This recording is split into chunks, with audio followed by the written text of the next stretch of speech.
So you walk into a warehouse and you're expecting chaos. It's a typical warehouse, that's what you expect.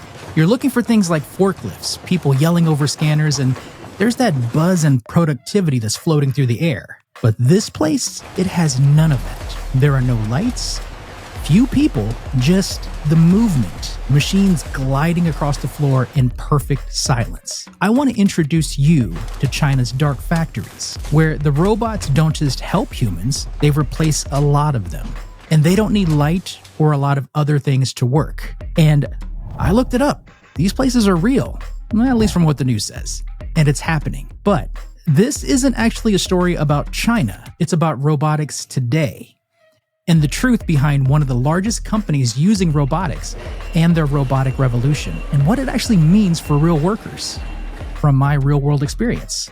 I want to talk about how machine learning, AI, will reshape logistics, the rise of a new term called the button pusher job, and what you can do to stay ahead during the Great Restructuring.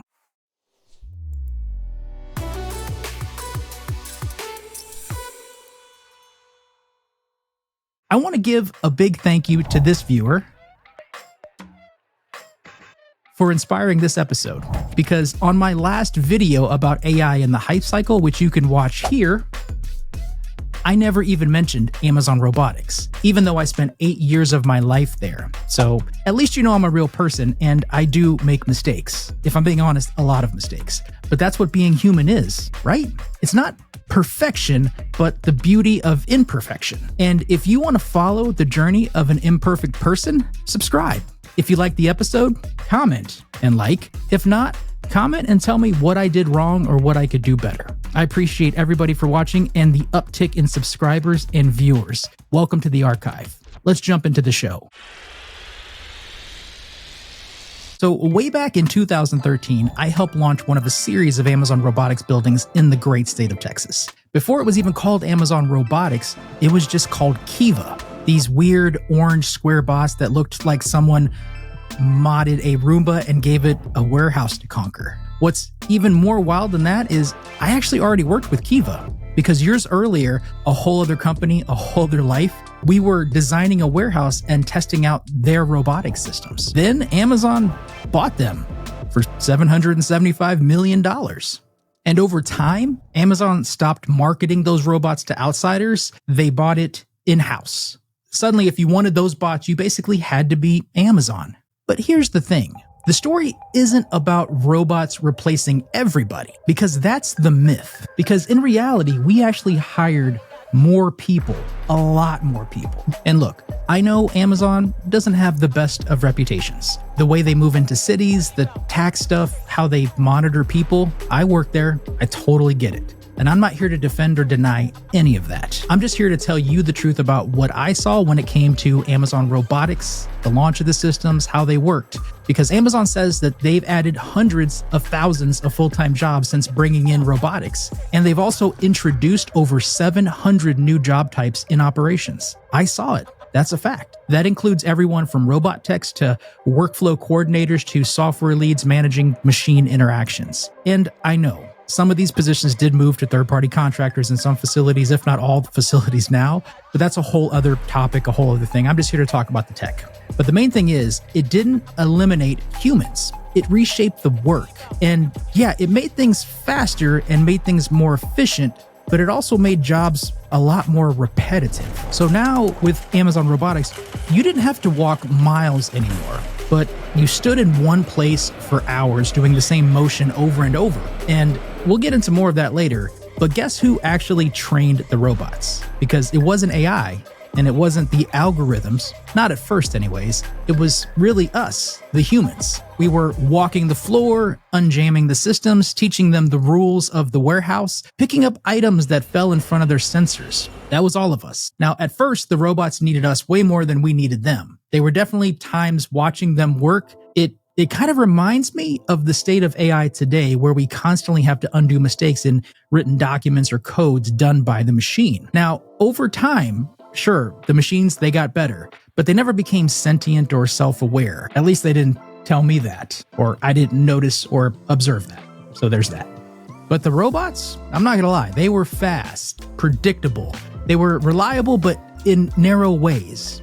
And that's really how it works. They didn't replace everyone, they changed the game. They did it slowly and quietly because honestly, it took time. And if you weren't watching, you missed it. All right, so the big question is, what do these robots actually do? And I mean, really, what is Amazon Robotics? Because when people hear that, they either imagine something like WALL-E or Skynet. And I know there's a lot of jokes about this within the Amazon Robotics buildings themselves, especially when they first came out. But honestly, neither one of those is quite right. At a traditional Amazon site, what we call traditional sortables, you've got massive aisles, rows and rows like libraries, just full of products. And this is just one site type.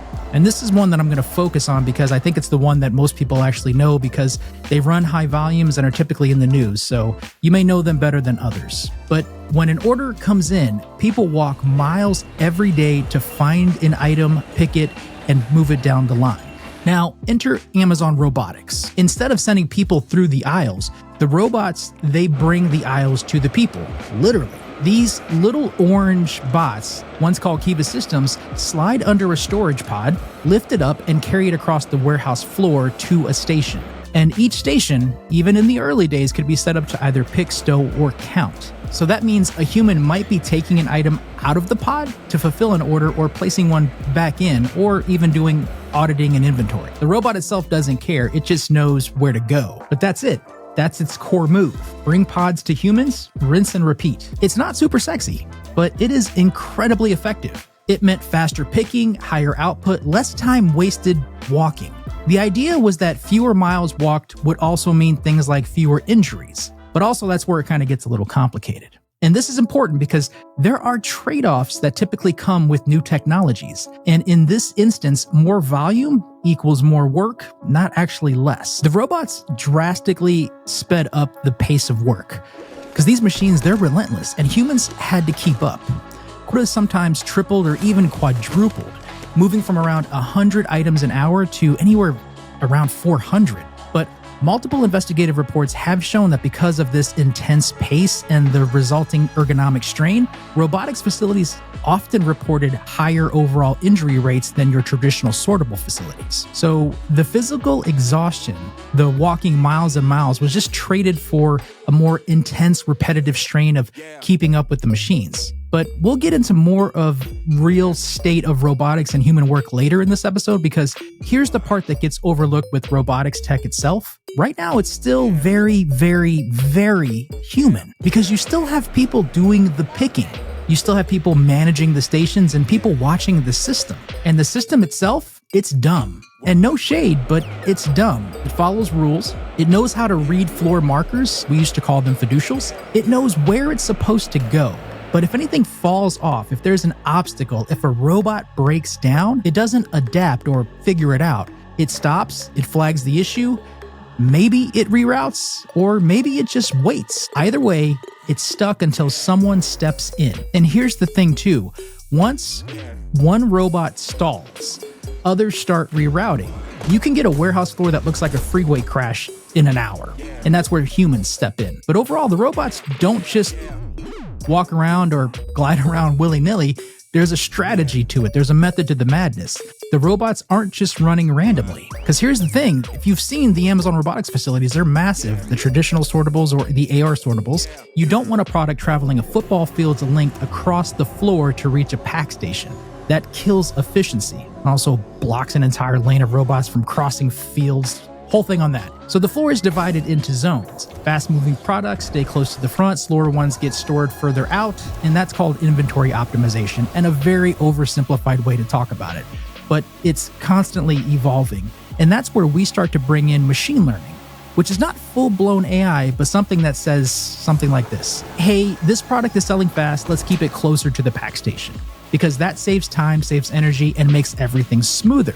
But these robots themselves, I mean, they're just carts. They move, they carry, they follow rules. The magic really happens in the coordination or the dance, the choreography of it all. And that part still heavily involves people, human beings. And just a quick high-level note, because Machine learning is a type of AI, but even AI really is just kind of an umbrella term for all of it. What we're talking about here isn't this science fiction. It's not sentient, if that makes any sense. It's pattern recognition, predictions, feedback loops. Machine learning looks a lot like data and says, this works, do more of that. This didn't work, do less of that. It optimizes, it adapts, but it doesn't understand. AI in itself sounds like it's thinking, but ML is just really good at reacting within the rules to known inputs. And that's what drives systems like inventory placement, routing, and workflow timing in these warehouses. It's not about robots taking jobs. It's really about how we redesign the jobs to work with the machines. But if robotics was the first wave,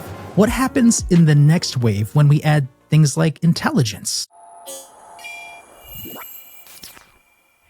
So far, we looked at the robots and how they move bins, talk to inventory systems, and follow paths optimized by machine learning. And I know it's not like super sexy or anything, but that's the current model. But let's try and take a step further. What if the next evolution of logistics isn't about smart machines, but about better observers? But let me talk to you about something wild from physics, because this still is a science and tech show after all. So researchers studied a chaotic system called dusty plasma, a soup of charged particles swirling unpredictably through space. And I also did an episode on it. Here it is if you want to check it out. They didn't write equations or impose known laws. Instead, they trained a physics-constrained machine learning model, a neural network, and they trained it purely on the trajectories of the particles, because there's no assumptions made here, no instructions, just motion. And what happened was pretty cool. The model inferred the force laws behind the motion, and it did this with incredible precision. It revealed subtle, non-reciprocal interactions, or tiny forces we had overlooked. And despite years of studying these systems, we missed it. It didn't introduce new physics, but it did give us a deeper, kind of more clear view of the physics we already had, one unclouded by human bias. Now, take that approach and apply it to logistics. Instead of scripting every warehouse process, what if the machine, or what if we let the machine learn models by observing? So looking at things like the robot's paths, or stalled pods, or traffic jams at loading docks. You could even look at things like delivery route delays that stack hour by hour. Now, these models wouldn't just optimize individual tasks. They could surface frictions that we didn't even know existed. And that's not smart AI. That's not AI making decisions for us. That's the machine just learning and watching in reality as all of this unfolds and showing us how to design something better. Because in my opinion, we've been asking the wrong question. How can AI do what we do? But maybe the better question is, what does AI see that we don't? Because if machine learning can infer the forces behind chaos in something like plasma, which I gotta stress is ridiculous, tiny particles and tracking them everywhere, think about that. Then what could it tell us about the chaos in our own systems? I mean, what happens when we stop programming the workflow and let AI design the system from scratch? Now, observation is one thing, but what happens when you let AI suggest what comes next? And not just in robotics, but I'm talking about the entire supply chain of a company. You're looking at every conveyor belt, every truck route, every flight schedule, and even things like every human work shift. Because that's where this really starts to feel just a little bit different, in my opinion. Because let's say your AI system sees that 80% of bin traffic jams happen near Station 12 within your facility during peak hours. You don't need to tell it how to fix that. It basically suggests that Shift Station 12's assignments upstream should reroute those and overflow to Station 7, maybe delay some arrivals by 3 minutes. These are really tiny tweaks, but they have a massive impact. And that's not about replacing humans. That's just about letting the humans focus on judgment while the system flags the friction. Because in that case, friction is expensive. And when your operation is global, even small delays like that can literally echo everywhere. So this vision of AI suggesting the optimizations and humans being able to make the call sounds like a dream. Does to me anyways. But here's the twist. It's forcing us into a new kind of role where we're not a worker, we're not an engineer, but we're an approver, a validator. And if AI is watching everything and doing the hard part, what happens when we rely on it just a little too much? Coming up next, the danger of the button pusher paradox. You gotta have it up here to know how to start these things and stop them and start them again? Do you remember the Jetsons? Specifically, do you remember George Jetson and his one job? And if you do, it's pressing a button. I also did an episode on the Jetsons that you can check out here. But that was it. That's all George did. That was the future. And there's this movie called Idiocracy. Do you remember it? It was a future where machines run everything. And the humans in the movie, they barely functioned outside of their routine. Kind of scary and sometimes realistic. But that's the tension we're living through at this very moment right now. Because with robotics and AI automating more and more of the physical and mental grunt work, the human role starts shrinking into this narrow band of approval authority. Do we greenlight the action or not? Do we trust the output or do we actually intervene? Because that's the loop. That's the new job, in my opinion. But the scary part is we've actually seen this in the real world because in Amazon robot-powered warehouses, humans, they don't roam the aisles anymore. The pods come to them. And they even have lasers that show what bin to pick from, what bin to touch. They have screens that tell you exactly what to do. I mean, if you reach too high, the system pings you. The tech itself prevents mistakes, but it also removes autonomy and ambiguous thinking. We're left doing the motions, but not the decisions, and it's tempting to call that progress. Speed goes up and errors go down. But there's a cost, as there is a cost to everything, because the jobs become boring and monotonous. The line between human and machine, they kind of blur. Not because the robots are becoming more human, but because humans are being trained more like robots. And here's what scares me, because it's not just me. Researchers in AI ethics are already warning about this. They call this the Turing trap, designing AI that mimics humans just a little bit too closely. This could end up actually limiting us. Instead of empowering us to think better, it turns us into a passive validator. Cognitive scientists, they're seeing this too, because studies show that when people rely on AI a little too heavily, they start offloading their thinking. Their critical reasoning kind of weakens over time. It's like outsourcing your muscles to a robot and forgetting how to walk. And honestly, it's not just our thinking. Even the language is changing. Scientists analyzing YouTube videos found that after ChatGPT took off, I think this was back in 2022, they started noticing the human speech started mimicking these AI outputs, where our tones are flattening and algorithms are shaping the way we talk. Think about it, even smart replies in Gmail or Teams, they have a bias towards faster and more agreeable replies. And then there's this thing that I found out about called algo speak, where people swap words to dodge content fillers. I guess you could think of words like pew pew or unalive. So we're not just training machines. The machines feel like they're training us back. That's a scary thought. Now, to be clear, this is speculation, but it's based on real trends that I'm seeing.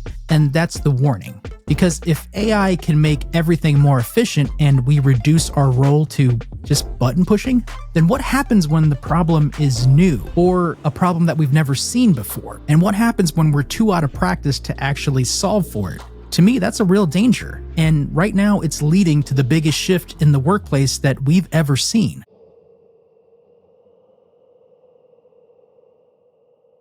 In the last 4 years, you've probably heard of it because I've heard it as well, but these labels that are being thrown around, the Great Resignation, quiet quitting, the remote work revolution, because each one is trying to capture the seismic shifts in how we work. But today I'm actually going to add one more to your list, and it is called the Great Restructuring. Welcome. Because what's happening in today's workforce isn't just about jobs lost or jobs created. It's really about the entire structure of work being reshaped at the atomic level. And here's what I mean. Jobs used to be defined by what you did. So things like you were a data analyst, you run queries and make dashboards, or you're a designer, you create visuals. But now the AI didn't replace the job. It actually just sliced it into micro tasks, and it automates the ones that are predictable, repetitive, and formulaic. So your job doesn't disappear. It becomes a new puzzle, one that's made up of what the AI can do, what it needs help with, and what only a human can deliver. That in itself is the restructuring. And it's messy, it's nonlinear, and it's already happening.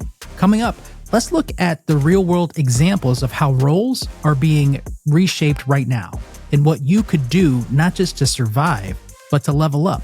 Let's get into it.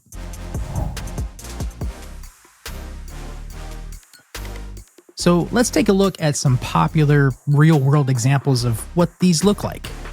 So customer service, because before AI, agents handled every ticket manually. And after AI, the bot handles 80% of common queries. Human agents now tackle complex edge cases, or emotional escalations, or maybe even highly specific product issues. The skill shift there is emotional intelligence and context awareness, or problem framing, to say that. Or look at the other popular one, software engineering.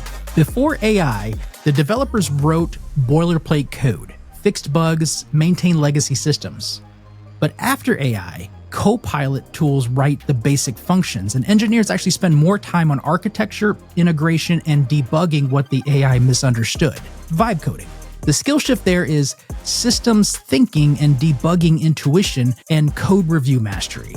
And then there's even my position, product management, because before AIs, PMs like myself did manual market research, we coordinated meetings and wrangled data. At least that's what I told people I did. Now, after AI, it handles first pass analysis and note synthesis. The PMs now spend more time making strategic calls, spotting unknowns of unknowns, and resolving ambiguity. The skill shift there is judgment under certainty, framing decisions, and storytelling. And what about design and content? Because before AI, designers and writers built everything from scratch. After AI, you have tools like Midjourney and ChatGPT that provide the drafts. The humans become the curators or brand guardians, and also the narrative architects. And the skill shift there is from taste, vision, and refinement. So overall, this isn't a story of replacement, it's one of compression and expansion. Because AI compresses the time it takes to execute, which means your value shifts to what happens before and after the execution. The before part is asking the right questions, and the after part is actually interpreting the results and refining the output, as well as communicating it to others. This is what the new workplace actually looks like. So the real question becomes, what parts of your role can't be automated yet? And that's where your leverage actually lives. So let's talk strategy.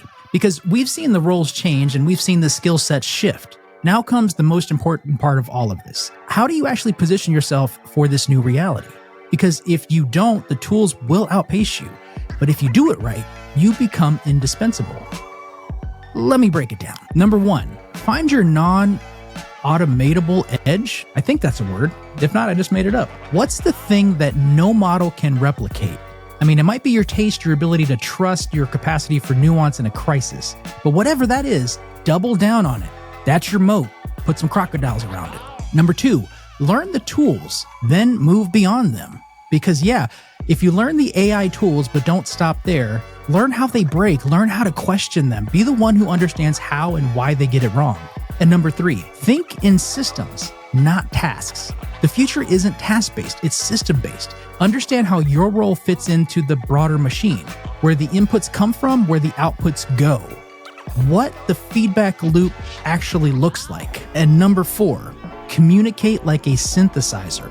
The most valuable skill in the AI world is being able to translate complexity into clarity, whether it's AI outputs or cross-functional data or human emotion. If you can distill it and communicate it clearly, you win. So no, you don't have to become a prompt engineer and you don't need to learn Python overnight.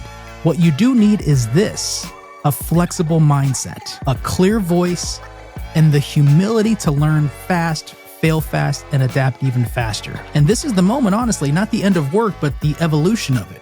And the ones who thrive won't be the ones with the fanciest tools. They'll be the ones who know where they still matter. So on this episode, we started with dark warehouses out of China because that reality kind of scares me a little bit. You know, the places where robots roam without light, without rest, without humans. But here the real story isn't about machines that are replacing us. It's about how we redefine ourselves in their presence. And the real question is going to be down to this: who gets to make the decisions? Not just about what gets automated, but why it gets automated. Because that's the job that won't be automated anytime soon. And that is the role of the decider, the human in the loop. Everyone, thanks for watching. If this made you think, drop your thoughts below. What changes are you seeing where you're at? Where are you placing your bets?